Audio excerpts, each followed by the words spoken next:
villages are built as a complex, it has been a place of getting together, not only for prayer. Prayer has been the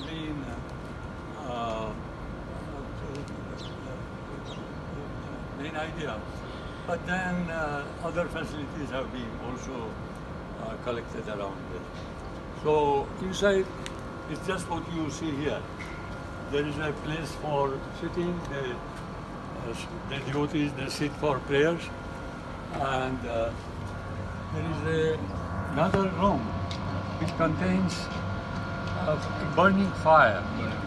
So fire has been the symbol of our religion,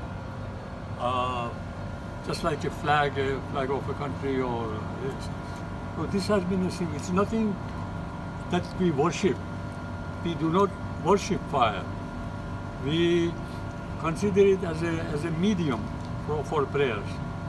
So we pray to the fire, believing that it acts as a medium to take our fire, to our prayers to God. Yes.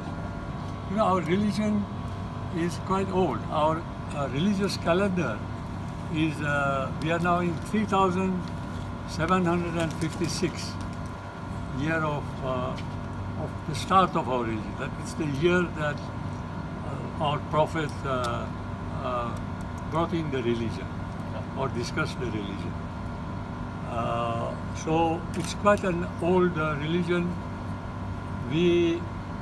It's not only the fire, we have water, plants, and of course air is there. And these four items have been of very high importance to keep them clean and this. So it's the ecological problem that we have now. But in those days, imagine there could not have been polluted air, or there could not have been polluted water, yes, or there could not have been polluted soil, but still these were of very high importance. Keeping this clean were of very high importance. Fire also is important to keep clean, because if you put if dirty smokes emerge from fire, that will also pollute air. So these are have been considered very important. Keeping these clean have been considered very important from the old days. And then, of course, we have the principle. We have to synchronize ourselves to the creation and nature. That has been the law of Asha, what is called. And that's a complete, a very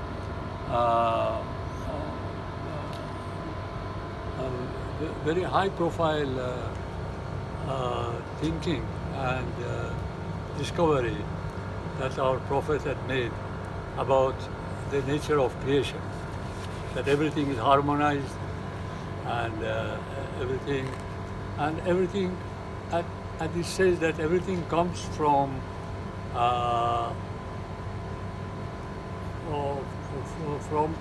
as if a stem cell, as if a stem, like an atom. So something like an atom, something common to all creation, has been described. Let's sit somewhere. From how long is this fire working? This is about 100 years. We celebrated the 100th year last year. Oh, okay. But the original fire has come from Yazd. From Yazd, yeah. And the Yazd has been from other places. So if we go to the origin, it may be around 1,500 years. So it has been kept up. It is kept up. Where is the oldest fire? There is no. It's been just kept up. It's kept up. You can't. It's not a building or this, yes, because fire just burns away. But there are some ceremonies around when the fire is installed in a fire temple. So all that makes it sacred, not like an ordinary house fire. So, so such sacred fires, they are kept up all the time. If you can sit here. What kind of relation the Zoroastrian religion have with the nature? I know that Zoroastrian people don't eat meat, for example, have a very respect for the nature. Yes. And It's absolutely that is a very main the principles which are maintained throughout. So the respect for the ecology, air, water, soil, and fire also. Now meat and all, it has not been a religious. Our prophet probably had the foresight that cultures will change, that practices or living habits will change. So he has not specified any restrictions. All he has prophesied is the ways of living a good life, but no details of how we should do it. It could be that the civilization also at that time in Iran, in this area, was developed that there was no need for much details because there were all kinds of facilities, for those days, like hygiene and for say medical, and for those days, maybe only plant or what you call herbal medication, and law and order also was there, it seems, facilities for law and order. So our prophet did not see the need to give commandments or such, what to do, how to pray, how to what to do if somebody there is a robbery or somebody kills someone. Or the law and order he left to the kingdom, to the court. And so if anyone came asking what to do for a fault, for a certain fault or for a certain cure or person, he would say you refer to the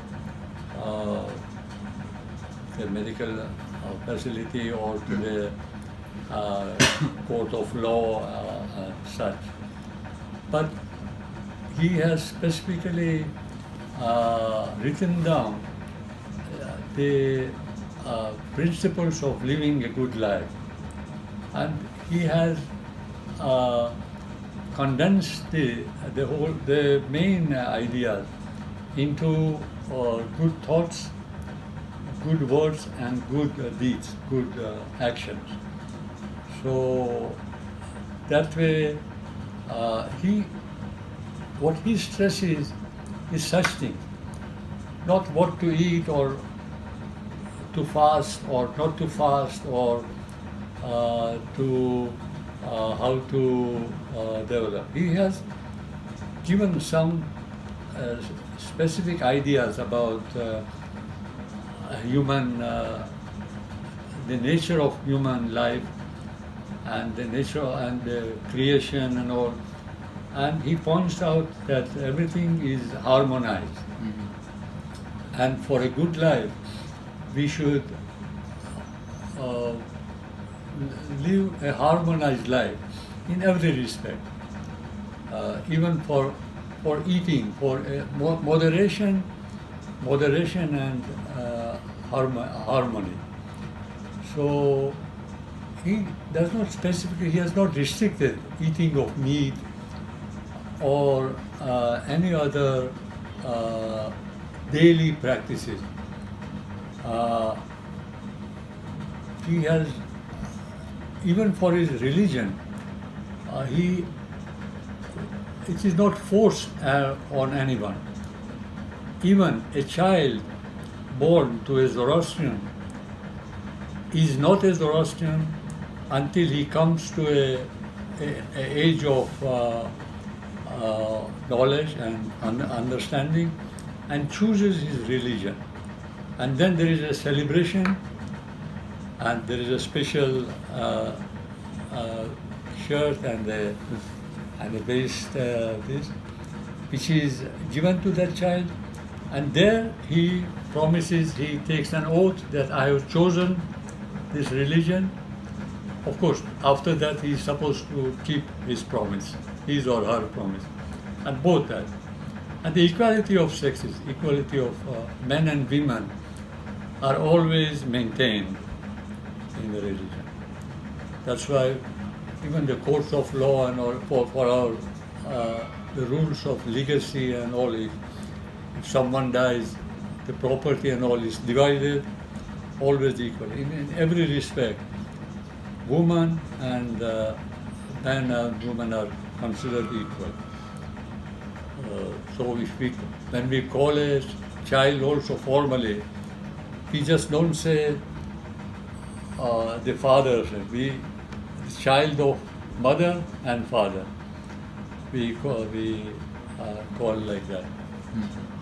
In any case, the equality of sexes, the moderation in living, and harmony, and thinking good thoughts, speaking good, not evil, not thinking of, and of course all that come with it. If you think it's human beings we are what we think. So if we think good, we can be good persons. If we develop that soul in a good way, we can reach godliness. Everyone is supposed to reach godliness after death. Not the body. The body is just buried. In fact, it was not buried in the old days.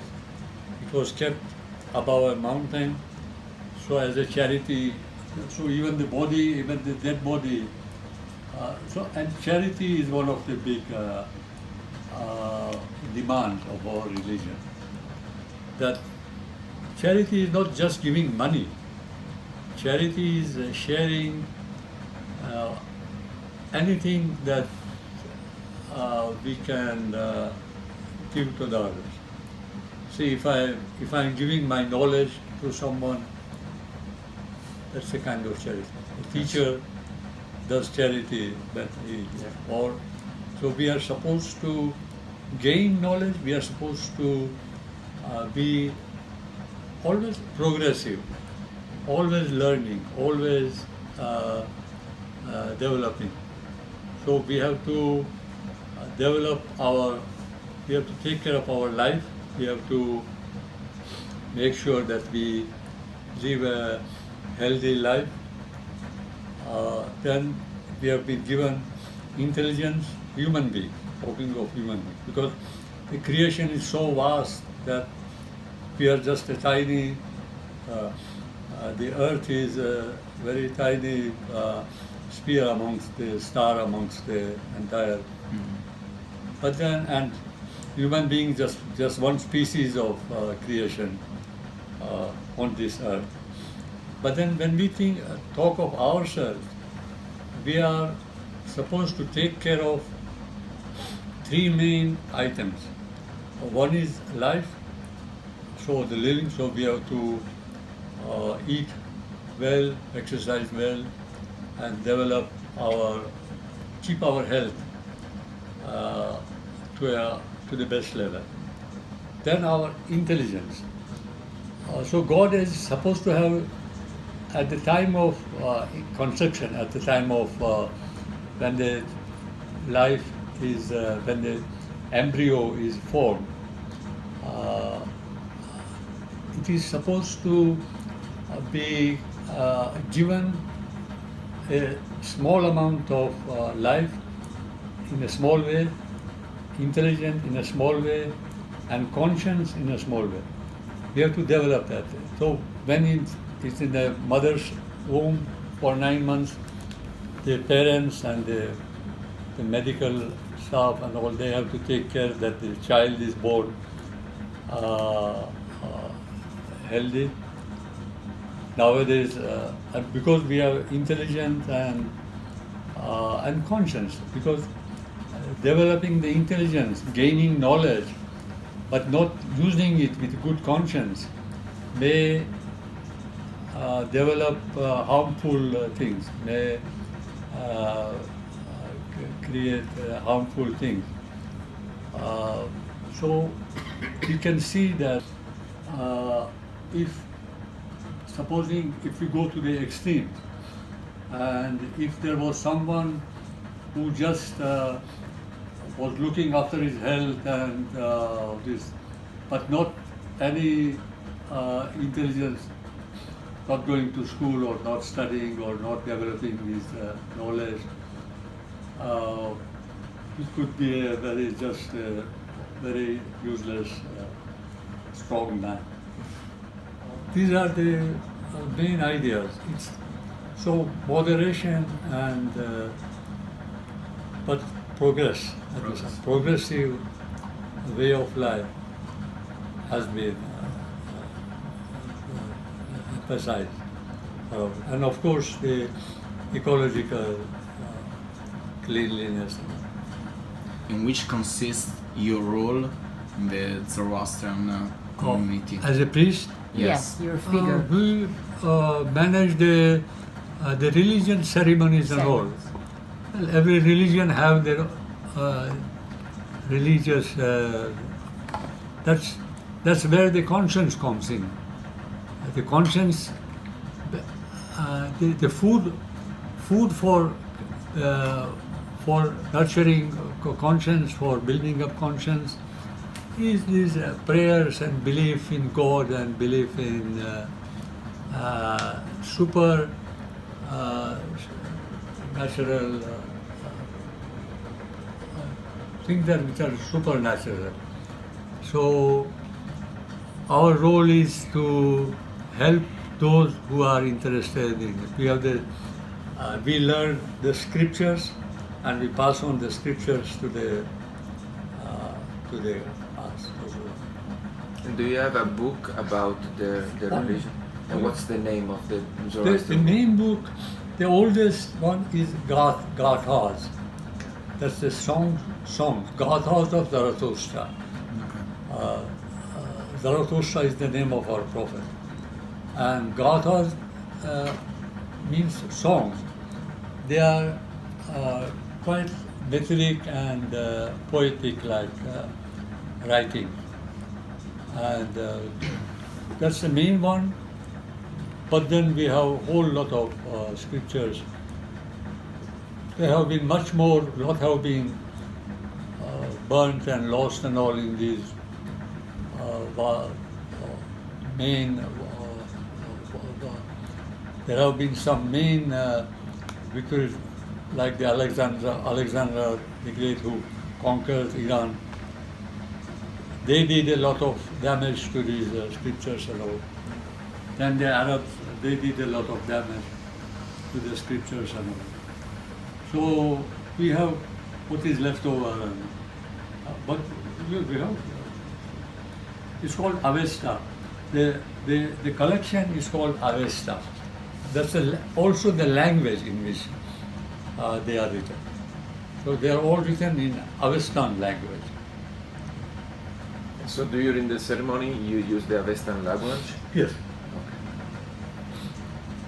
We use for the better understanding, say for like marriage or when we do that other ceremony, the initiation ceremony and all, we use some Persian and but mainly Avesta. The prayers are Avesta. The blessings are in Avesta. But then there are some advice and all which is added. You used to burn your body in the Tower of Silence. Yeah, because we respect fire. We do not put sorry, I No, forgot. the You Hindus just do. leave the body Yes. On the that tower. burn, We live on the on the tower. tower, yes. Yes. Yes, that's the The kind Tower of. of Silence. Yes. And what about today? Today, no, we can't because these had to be in those days. You had isolated places where then there were birds. The birds were Yes. there were birds of prey and all, and even so the population has closed up to those places, and they are no more. I mean, it would not be allowed anymore. Yes. Only a few the Parsis, the Indian in India only. In India, maybe some it can places happen, have. yeah. It's a way to goes back to connect it with the nature. Yes, to- absolutely. Yeah. Absolutely. Not because by burning, we pollute the air. That is not allowed. By burying, we pollute the soil because the body rots away in the soil. So we pollute the soil, and even the water, if say rainwater, it seeps into and there may be some incurable diseases, some germs which don't die with time. The rainwater may take them to other places, and some plants which are growing in that area, or even it may pollute because the underground water, it may pollute very badly. So that has been a very close to nature way of disposition. Death And, body- and body charity, can be and a charity food for- also. You You offer food give, for the you give even your dead body also yes. to birds, not just.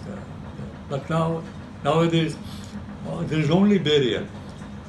The latest system of disposing of it is not by burning.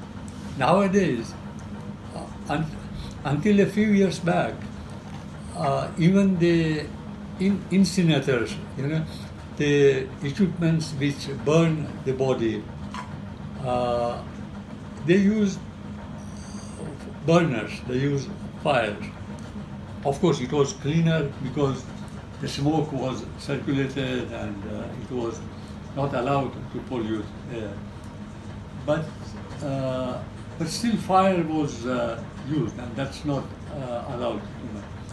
Nowadays, these electric, like microwave systems are there. So it just reduces the body to ashes in no time, without using flame All right. Yeah. or without emitting smoke and all. So these are approved. Here we don't have, but in foreign countries it is approved. But not fire. Yeah. Yes. We don't have. Yes. I wish you all the Thank you very much. wish you all the best, all the success, all the success.